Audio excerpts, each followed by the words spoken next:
Bigfoot podcast right here, right now on the web.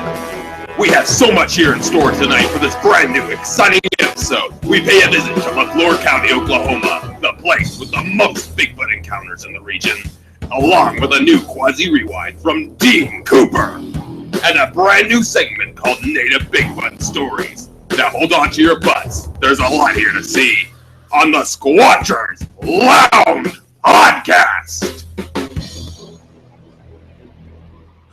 All right there. Thank you, Mr. Announcer Man Cole Wilmus. Yes, sir. We're giving it a new cut this year. People were going to try and get it some new beginnings of the show going on. And for his first attempt, I'm going to give him a C-. But at least it's passing. So let's at least start out there. I'm the host of this mess, the Reverend Jeff Kelly, bullshit detector to the stars.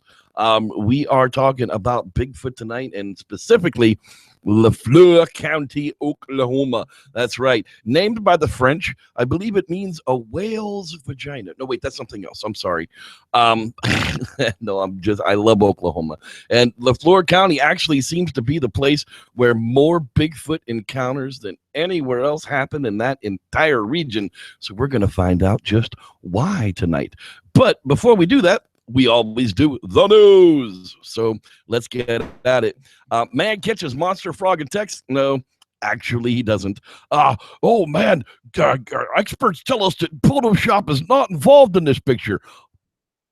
Even if Photoshop isn't involved in this picture, forced perspective is, because you can't see where the dude's arm is. And I've seen a picture of it. It's not really that big of a frog, and it's definitely not 2/3 of a Mexican. So, moving right along, man does not catch monster frog in Texas. But monkey muggers do steal tourist belongings, and they hold them for ransom in exchange for food.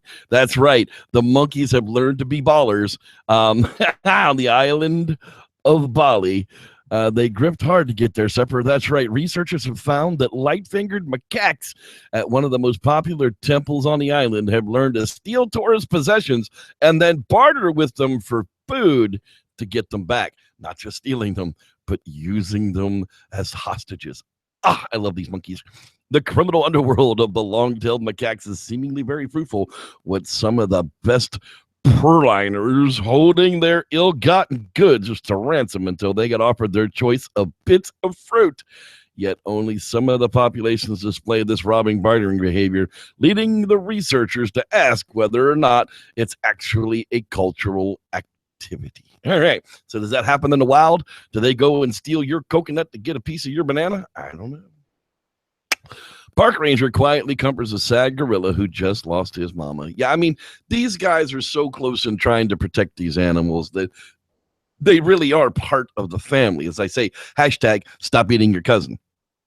A heartwarming photo was surfaced recently. It shows a park ranger sitting and quietly comforting a gorilla after the gorilla's mother had passed, and it was lost to poachers once again. Park ranger looks just as dejected as the gorilla does, and the rangers put their life on the lines every day to protect the beautiful creatures. Because of this, there are very few, and they're going to protect every last one as if they are family. So if you want to contribute to something, contribute to the protection of the last gorillas, because they're your cousins and there aren't very many of them left. Okay, moving right up to Bigfoot stuff. TV reality star Cliff Barackman. That's right, we love Cliff. He's going to be at the Oregon Bigfoot Festival doing a Cliff tickets type of thing. Apparently, he'll be hosting a special VIP conference meet and greet at the Oregon Bigfoot Festival. This will be held in the Sam Cox Building at Glen Auto Park in Troutdale, Oregon, Saturday, August 19th, 2017. He will speak in 3 great sessions just for the small audiences. So you do get something for your cash, and ahead of time tickets is $30 plus a $3 service fee, and you get to sit and greet with the great Cliff Barackman. Hey, if that's what it turned into, if that's what Finding Bigfoot turned into, congratulations to you, dude. I don't know. We went and met the fluffy guy. I can never remember that guy's name. We went and met him like that, and it was quite entertaining. Okay, how about this? We kind of had a big, long discussion in the Squatchers Lounge today. If you're not there, facebook.com/groups/SLounge will get you in there. New Branson attraction lets tourists hunt Bigfoot. This is a new thing, Bigfoot tourism, where the Bigfoot Discovery Expedition allows the public to undertake their own hunt for Bigfoot, visiting the Bigfoot farms outside Branson, whatever the hell that is. While enjoying the beauty of the Ozark Mountains, people will keep a constant vigil for the elusive Sasquatch around the globe. No. I mean, really, if you're looking for Sasquatch, bringing giant truckloads of people night after night after night, we're looking for Sasquatch, isn't really going to be conducive to getting the most elusive creature in the world to reveal itself to you. But good luck on those adventures. Pretty sure you're going to end up getting hoaxed, lied to, or just have your money taken. Whatever the case, what do you think about this kind of thing? Leave me a comment in the video comments, and I would love to hear from you guys out there what you think about Bigfoot tourism and taking large groups of the public on let's go out and look for Bigfoot rides 7 or 8 or 9 times a night. Not really sure how to feel about that. Okay, people, the time has now come. The great reveal from the Johnson. I can't even call him by his proper pronunciation, has gone awry, basically. I mean, we've talked about it, portals and orb squatches, and now the book is out, and the contributors who are added to the book have now realized that some of the things that are contributed to them, they didn't actually say, which means now some of the things have been added by either the author, the editor, or the book publisher. I'm not really sure because I wasn't there when they were added, but let's start out with the first one here. Alyssa Runs with Wolves Alexandria put up a very blatant forthcoming to how she was misrepresented by Dr. Johnson's book. It was that there were words added to her experience, and she is a full-on paranormal experiencer like none other, and goes into it at length in this particular post. But she does go on to say that even with all of that, Dr. Johnson still changed her text, which changed the meaning in which she left it. So we're really, really starting to get into an issue here where now lots of people are coming forward to say that there's a problem with Matthew Johnson's book and what we said in it. Ramblings of a Schizophrenic Brit. Yeah, we usually don't, but Richard's a good guy, and he's laid it all out for you. And directly in this post, there is a quote that talks about Matthew Johnson's reply to what we're going to talk about now. So go ahead and check out Ramblings of a Schizophrenic Brit.wordpress.com, and you'll be able to get caught up on that. But in the man's own words, I've got you covered. So give me just a moment here to pull up Mr. Gimlin's image so that we know who exactly we're talking about. And I took the time to take out the most important moments in the video that was released by none other than Mr. Bob Gimlin. So Matthew Johnson releases the book, and he comes out and says that that Bob Gimlin believes everything that I have to say on this matter. And, he's privy to the great reveal, and that, he is a man is right there with him that Bigfoot are orb trees from Portal Squatch Land and aliens, and Patty knew all about it and everything else. And when some guff came out about whether Bob Gimlin even wrote the foreword to the Johnson's book, this Lieutenant Colonel Kevin person comes out of the woodwork with this statement, and it's been posted for a month now all over the place, talking about how he went back and forth with Mr. Gimlin about what his foreword said and how he wrote it, and it was definitely in Mr. Gimlin's words himself. So along with that, then, a few weeks later, just this week, we get a video by these two gentlemen, by Russell, and who's that guy on the right? Oh, yeah, That's Bob Gimlin. That's the guy that we're interested in. And you know what I happen to have? I actually happen to have, in his own words, the description of the discrepancies within the forward himself. So instead of letting everybody tell you what he said, here, let's take the next 2 minutes and 24 seconds and listen to what he said. And I'll ask you in front of everybody, Bob, when you agreed to do a forward in the book, was the book even written yet? No, the book was not written yet, and I never had a chance to even get the outline of the book to read that, or didn't. It wasn't offered to me, and I didn't really have the time anyway. Okay, so if you were, tell us, kind of take me through that. You were asked by a friend if you would be willing to do a forward in a book for a writer, and that writer would be Dr. Matthew Johnson. Well, I was asked by a friend if I would honor the forward, not do the forward, because I did not do the forward. From me, I agreed to agree that the forward was going to be a good book, which I was told it was going to be a really good book, and I'm sure it is. I haven't had a chance to read it yet. I intend to in the future, but my time is taken so much with so many projects that I'm involved in.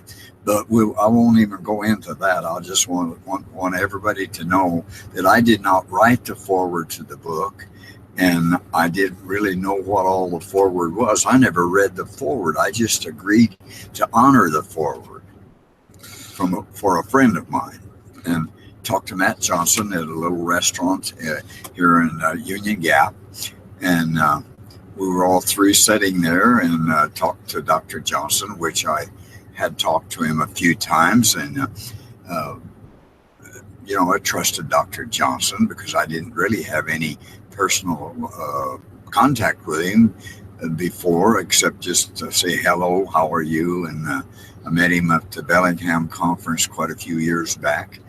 He seemed to be a very nice guy. And so therefore I was just going to what I'd seen in the past. And then I went to one of his conferences over at Bellingham, and everything went smooth over there. So Russell's going to read this forward, and we'll talk about that if it's okay with you folks. Thank you. I do. Before I continue, I want someone. All right, now, the rest of it's really unimportant because, you heard it in his own words that there's direct dispute in the foreword that goes along with Matthew Johnson's book that he claims, one, that Bob Gimlin wrote in his own hand, and two, that he's still standing behind that Bob Gimlin believes that Portal Squatch and all the other crap that goes along with it, to the point that Bob literally later on goes on to make a definitive statement for all of you people out there that want to say Bob Gimlin is super woo, Portal supporter, whatever. This 15-second clip in his own words will pretty much explain it to you. If we've ever seen one, or like my experience with Roger Patterson in 1967, where we actually saw one, there was no question about whether it was a spiritual thing. It was a live being. Let's play that again. Or if we've ever seen one, or like my experience with Roger Patterson in 1967, where we actually saw one, there was no question about whether it was a spiritual thing. It was a live being. All right, so there we have it, right in the man's own words, that he's not a Portal supporter. He's not an Orb Squatch supporter. He's not Xenu, god of the 12 councils of whatever the crap is going on here. Straight out, it's just not the case. But when you go back and you look now, Dr. Johnson is literally coming out and saying that Bob Gimlin either has dementia or he's lying due to political pressure from people like me. I'm not pressuring Bob Gimlin into anything. I'm supporting Bob Gimlin. I'm bringing up this crap that's going around here.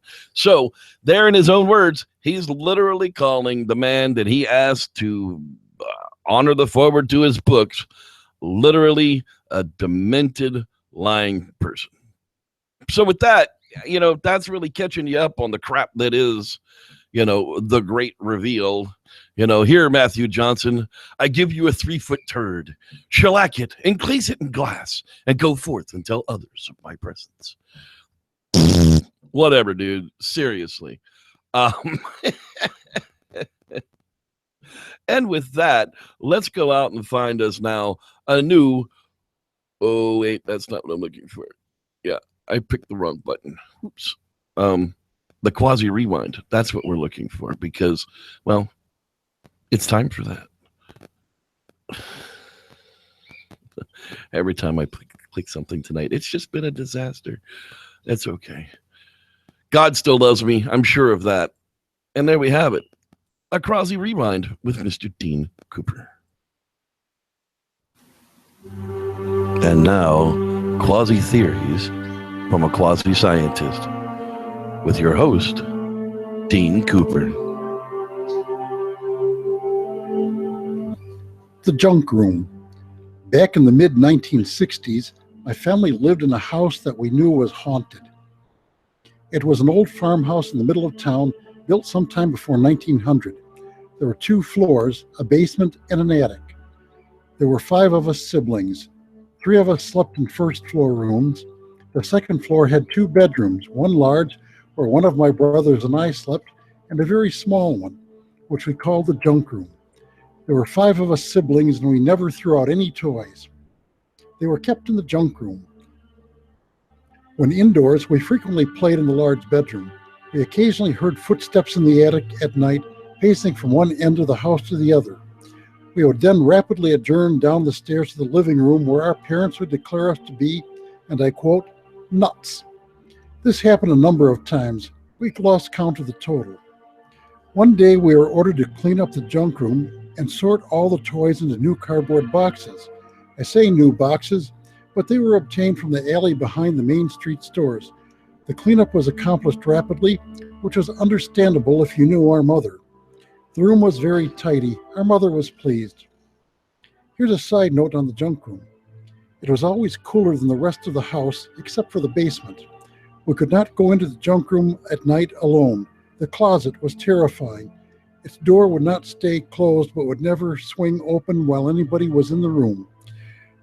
The junk room door had a separate lock on the outside of the door. It appeared to be original to the house. We kids kept that door locked when we were not in the room. We often wondered why that door needed a lock on the outside. One night, a few days after cleaning the room up, my older brother and my sister were playing sorry in the large bedroom.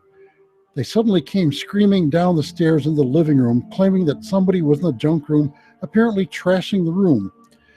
My dad grabbed a baseball bat and went up the stairs with the rest of the family a reasonable distance behind.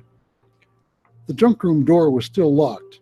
He opened it, turned the light on, and declared that, and I quote, "You 2 kids are full of shit. There's no one in here and the windows are closed and locked." He continued, "Weren't you kids supposed to clean this place up? We got you new boxes." The room was trashed. Toys were everywhere but not broken. The boxes were empty and half ruined. The closet door was ominously open. Our mother did not say a word in our defense. She said she did not believe in ghosts. A good 20 years later, she admitted that she thought the house was haunted too. You may read the text of this on my blog at bydean.com. That's BHAIDIN.com. Thanks, Ma. Way to let the house be haunted and tell us kids that we're full of crap. I lived in one of those. I don't know that it was all that much fun from what I remember. People go out there looking for ghosts and stuff.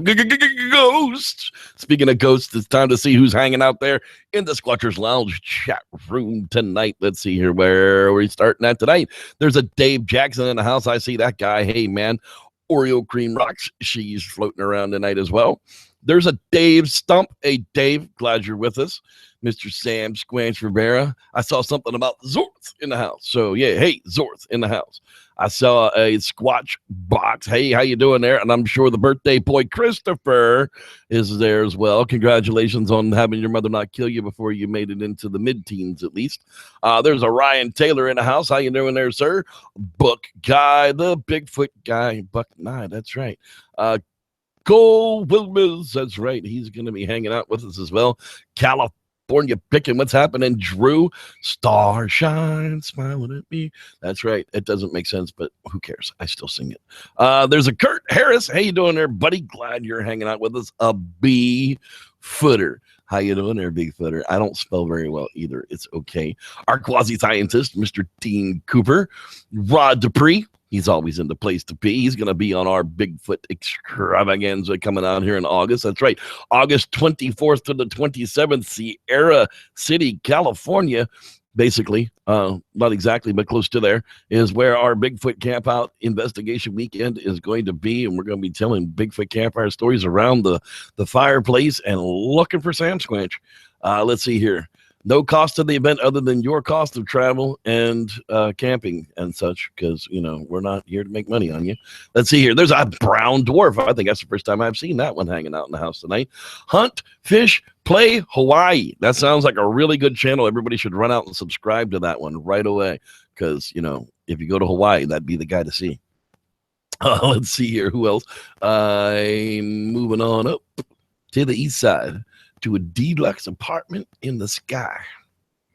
That's right, because we're moving on up. Ivan0135. How you doing there, Ivan? I'm glad you've joined us. It appears you speak in Russian with the backwards 3, and we're all down with that. Thank you, sir, for being out there. Chris Cullinan. That's right. He's hanging out with us as well. Candy Apple. She's floating around out there. Boom, boom, boom, boom, boom. There's another one there. Mr. Outlet. There it is. Gary and Whitney White. They're hanging out, finally hanging in Arizona territory. I think they're getting cherries. Let's see. Dave Jackson. I know I said your name earlier. You're Hobo Man 5. He's swinging in the trees way up earlier on. Let's see here. Bobby Reich's in the house again tonight. Glad to see you, buddy. Hope you're feeling good. That's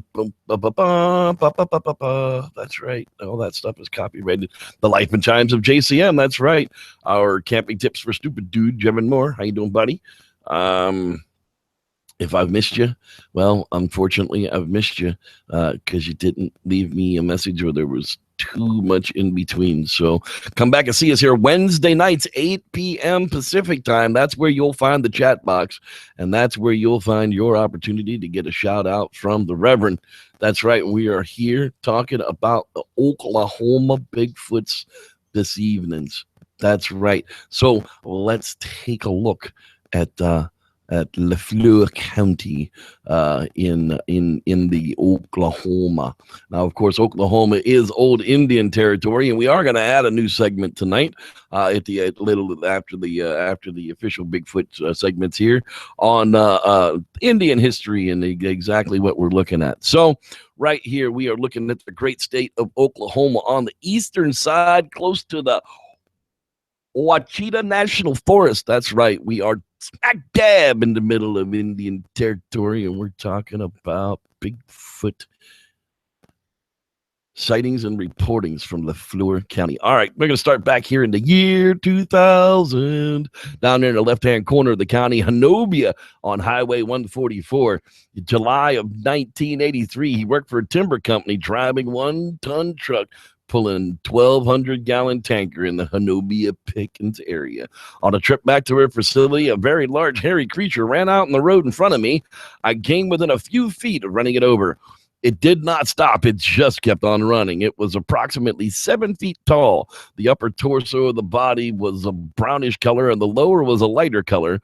One of the things I particularly noticed was no shoes. My first thought was someone's going to pull a prank.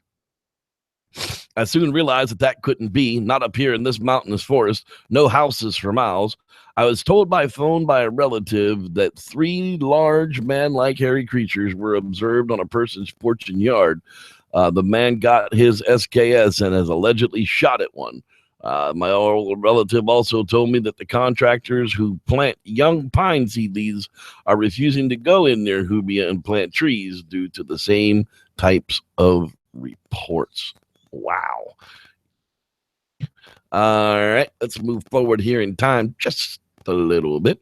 Small Sasquatch seen in a tree by a hunter near Big Cedar. That's right. Let's see here.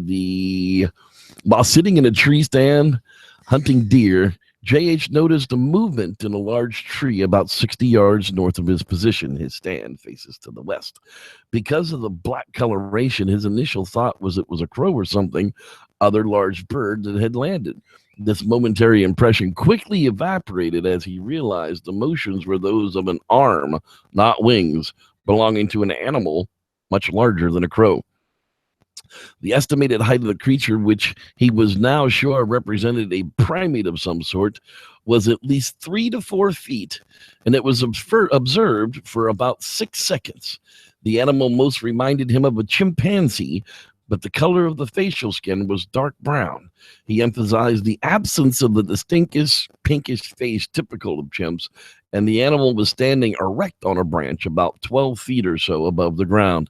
He said he could not see the feet or the lower portions of the legs. The animal appeared to look at him, then turned and vanished into the foliage. And a lot of times you'll hear people talk about the little ones getting into the trees, especially when there's danger or, suspicion going around. So, that's an interesting, little Sam Squanch in a tree, says the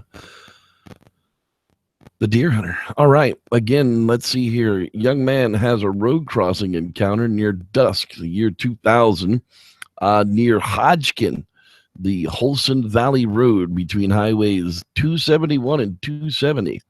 Now, as reported, the witness was aged 18, observed one Bigfoot slowly jogging across Holson Valley Road, which is a 2-lane blacktop west of Cedar Lake. He described the creature as a military brown in color with long matted hair, heavy set, over 6 feet tall, with a fat head and whiskers. The witness's total time of observation was approximately 10 seconds. The area is devoid of houses and somewhat remote. The creature never looked in his direction and continued to jog uphill on 2 legs after crossing the road. I'm curious as to how he saw whiskers if it didn't look at him. Also noticed he initially thought that he was observing a bear, but the animal continued jogging across the road upright on 2 legs. So there you have it. Strange kind of incident there in the year 2001. Okay, let's see here. The next one up.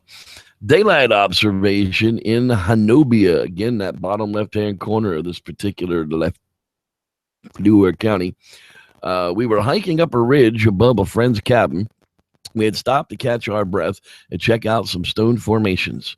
After about 10 minutes, waiting for one of my friends to come back from a possible stone formation, I was looking uphill and saw a head peeking around a hickory tree and brush.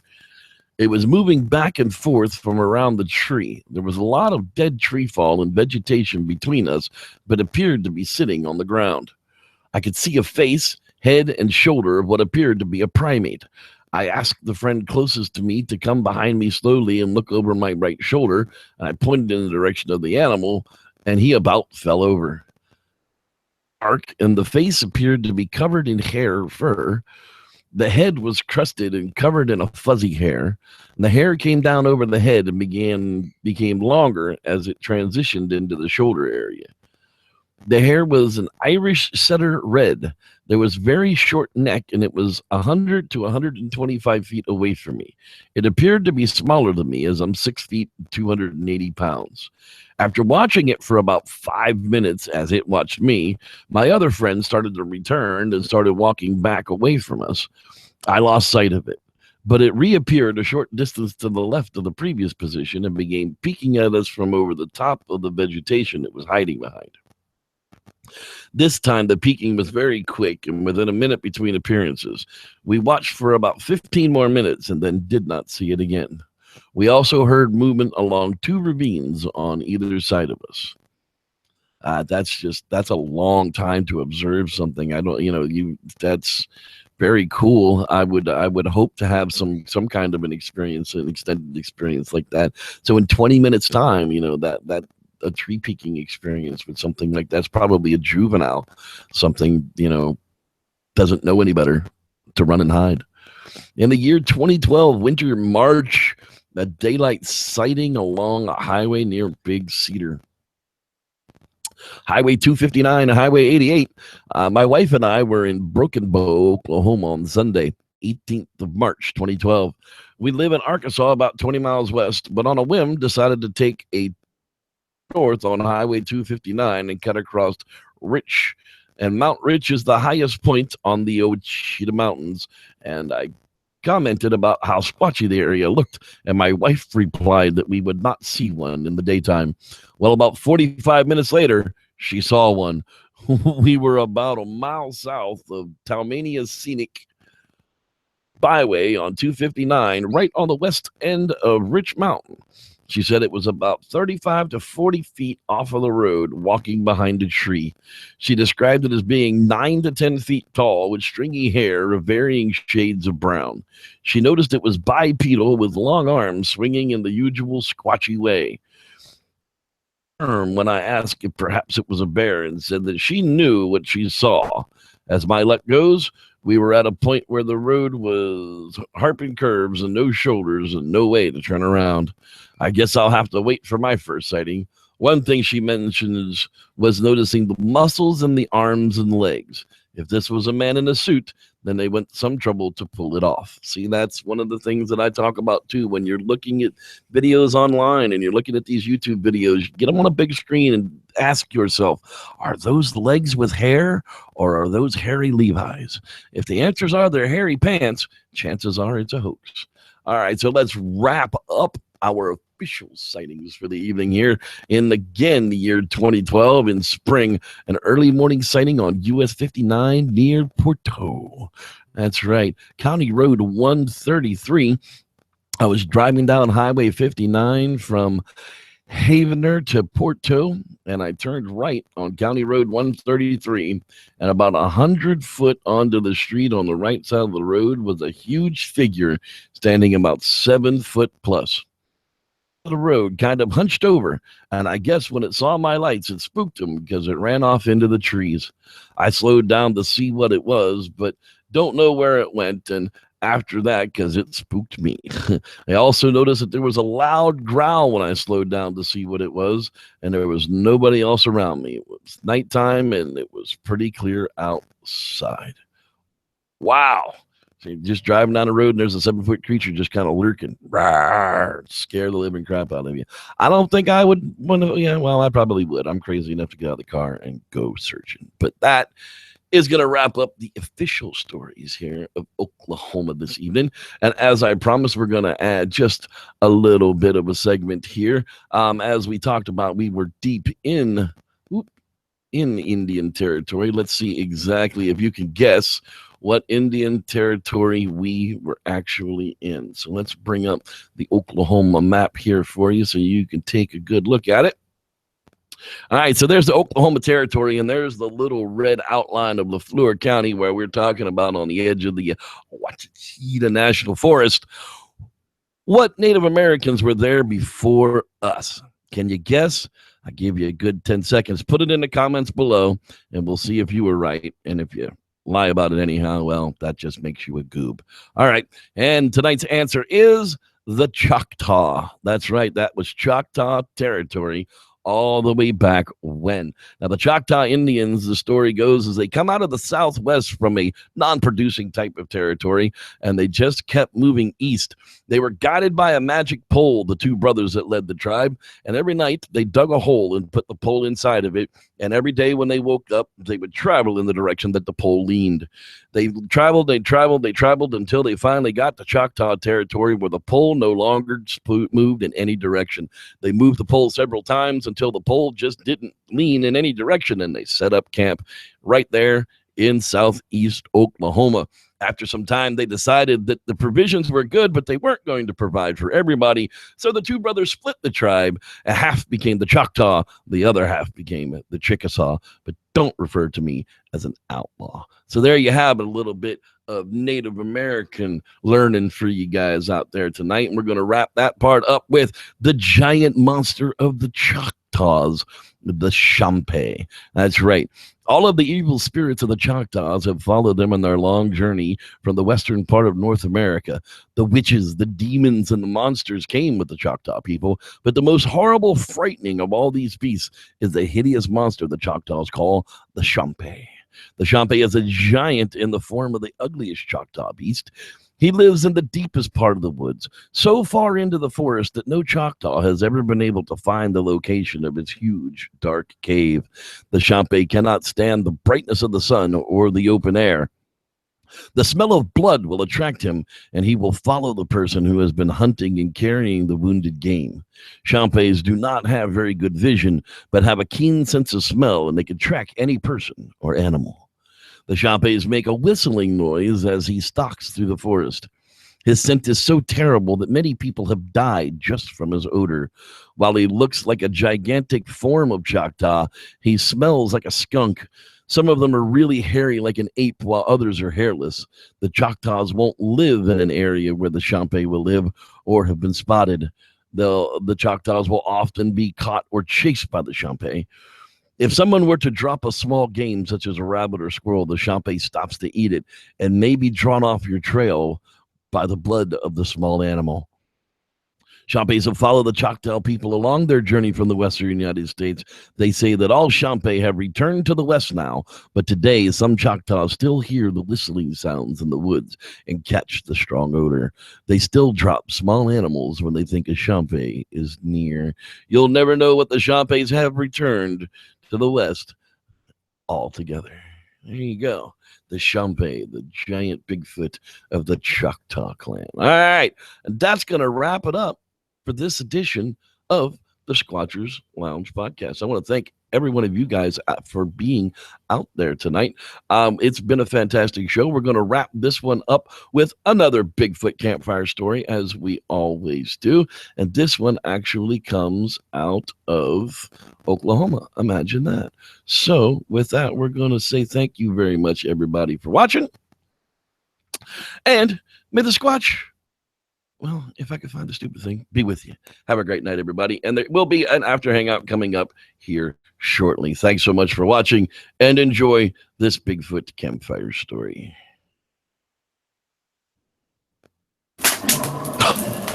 What the? Did you guys hear that? Holy crap. I'm pretty sure that's a Bigfoot. Let me tell you a story. Welcome to season 2. Welcome to another season 2 episode of Bigfoot Campfire Stories. The story comes from a few decades back while a group of football players partied at a bonfire. Mark and Wayne found out it was more than just the trees watching them. Let's hear their story. Well, Mark and I were hanging out by the bonfire. It was Friday night before the homecoming game, and a bunch of us decided we'd score some brews and head up to the edge of town and have a bonfire to enjoy the night. We had made a party spot during junior year, and the local cops hadn't found it yet, so we should be good all night long. Well, it had already been a few hours, and everyone had taken a turn at the keg. One of the guys that brought along was half empty to begin with. Mark hit me on the arm as he passed by me, saying he's got to go take a leak. I kind of paid attention to where he went so that he wouldn't sneak up behind me and pants me as usual in front of a bunch of dudes. He was kind of weird that way. Well, it wasn't about 30 seconds before we all heard Mark just scream out, "What the F?" and come flying past us, jumping into my truck and locking himself inside. Well, I went over to him and I asked what the heck was going on, and he said something really big and hairy as could be grabbed him while he was taking a whiz in the woods. And his face was quickly going white as if he was getting into some kind of shock. Well, I told him to come with me, but he said he wasn't getting out of the truck until we left. So I really had to take a leak myself. So I grabbed a floodlight out of the back of my truck and headed over to where Mark had run out of the woods. Well, I heard Mark yelled at me not to go back there and to tell the others what had happened. We should all leave like right now. But I didn't heed his warning. I stepped up to the wood line and the floodlight in one hand. As I was unzipping my fly, I nearly blinded myself. But just as I had let the fluid fly, I heard a kind of a quick gasp, as if there was a person shocked to see me peeing in the woods. Well, I shined my light at the sound, and sure enough, 20 feet in front of me was this 7-foot-tall, hair-covered creature staring back at me. Well, as the light hit its eyes, I could see how big the orbitals were. They were just huge, much bigger than ours, and it lifted a really long arm up in front of them to shade them from the light, let out a whoop, and ran off out of sight. And as of all of this is happening, about 10 seconds has gone by.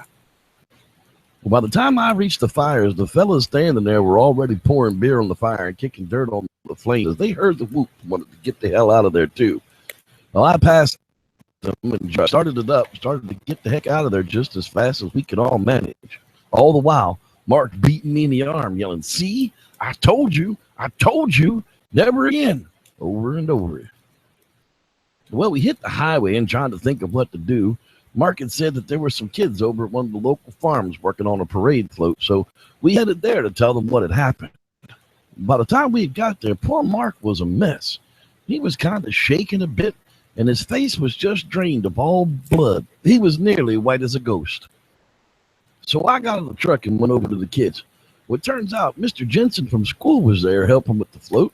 He was our science teacher. Well, he thought for sure we had to be joking or pulling their leg or something, but when we took him over to see the truck where Mark was, he knew it was no joke. Well, Mr. J asked Mark what he had saw, and he had told us while he was in the tree line taking a leak, something came up behind him and grabbed his arm and then pushed him. When Mark turned around to kick whoever it was in the face, he was right directly in front of a creature, at least a foot taller than he was, and Mark was 6'3". He said it was a hulking in size, possibly 400 pounds or more. When Mark screamed out, the creature covered its ears and ran off. Well, both of us must have seen the same creature, because everything he said, long dark hair at the bottom of the arms included, surely rang true with what I saw as well. Well, Mr. J convinced us to take him back to the exact spot it happened, which now blows our party spot, but I doubt any of us are going back there after this, so we agreed and piled into some cars and went out to the edge of town. Well, once we hit the main road with so many cars heading in the same direction, Hank, the local deputy sheriff, looped around and followed us to the location. By the time we had explained to him what we were doing there, the local highway patrolman Andy was there as well. Well, there were several kids already off walking into the woods with flashlights, and the police went over to the spot to have a look around. Well, it wasn't but a few minutes when they came back with all the kids in tow and told us if we knew what was good for us, we'd leave and not come back. Mr. J agreed, and they told him that meant him as well, much to his surprise. Neither of the police admitted to seeing anything, but as we got back into the cars and pulled away, they were taking out crime tape and roping things off. We never did go back to that party spot again.